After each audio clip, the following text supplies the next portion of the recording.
Hello everyone and welcome to my channel. Dear students, आज हम यहाँ पे एग्जांपल नंबर 2 डिस्कस करेंगे और ये है हमारे पास example number 2। If angle B and angle Q are acute angles, हमारे पास angle B and angle Q ये है acute angles. We know that acute angles are those angles less than 90 such that sine B is equal to sine Q. So ये हमारे पास given दिया है sine B is equal to sine Q. Then prove that, हमने यहाँ पे prove करना है angle B is equal to angle Q. तो सबसे पहले हम यहाँ पे ड्रॉ करेंगे एक ट्रायंगल, राइट ट्रायंगल, और इसमें बी एंड क्यू को एक्यूट एंगल यहाँ पे लेंगे।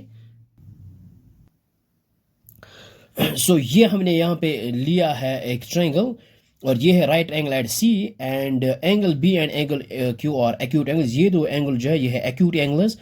और सबसे पहले हम यहाँ पे लिखेंगे गिवन। सो ये हमने यहाँ पे लिखा है angle A and angle B are acute angles such that sine B is equal to sine Q. और टू प्रूव क्या करना है हमने यहाँ पे angle B is equal to angle Q. So ये हमने यहाँ पे लिखा है to prove angle B equal angle Q. तो डायरेक्ट हम यहाँ पे प्रूव करेंगे। सो यहाँ पे हम लिखेंगे प्रूफ में वी हैव, जो हमारे पास गिवन है ये है sine B is equal to sine Q. So ये हमने यहाँ पे लिखा है sine B is equal to sine Q. जब हम बी एंगल की बात करेंगे साइन बी, तो ये हमारे पास नीचे बेस आएगी और ये है परपेंडिकुलर, देन ये है हाइपोटेन्यूज। तो वी नो दैट ये है P B P divided by H H B. We know that sine theta is equal to perpendicular upon hypotenuse. So अब अगर हम बी को कंसिडर करेंगे, सो हमारे पास नीचे जो बी सी ये है बेस हमारे पास और ये बन जाएगा परपेंडिकुलर और ये है हाइपोटेन्यूज।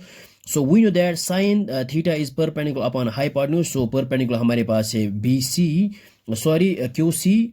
सो ये हमारे पास परपेंडिकुलर और हाइपोटेन्यूज हमारे पास जो आएगा वो आएगा बी क्यू और विच इज इक्वल टू, तो साइन क्यू, जब हम साइन क्यू की बात करेंगे तो ये हमारे पास यहाँ से बेस आएगी।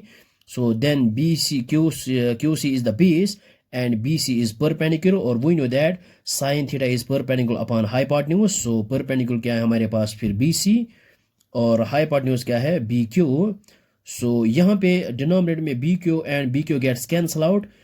So यहाँ पे आया हमारे पास QC which is equal to BC. So हमारे पास जो है क्यू सी हमारे पास आएगा बी सी के बराबर। सो वी नो, हमने ये ट्रायंगल में ऑलरेडी ट्रायंगल्स में 9th में ये थ्योरम की होगी आपने। So if opposite sides are equal then these opposite angles are equal.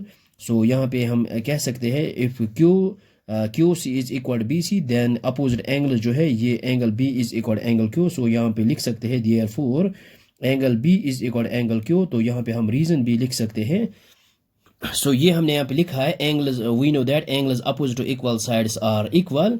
So hence proved. तो आई होप आपको ये समझ में आया होगा। सो बहुत ही आसान है ये। So thanks for watching this video.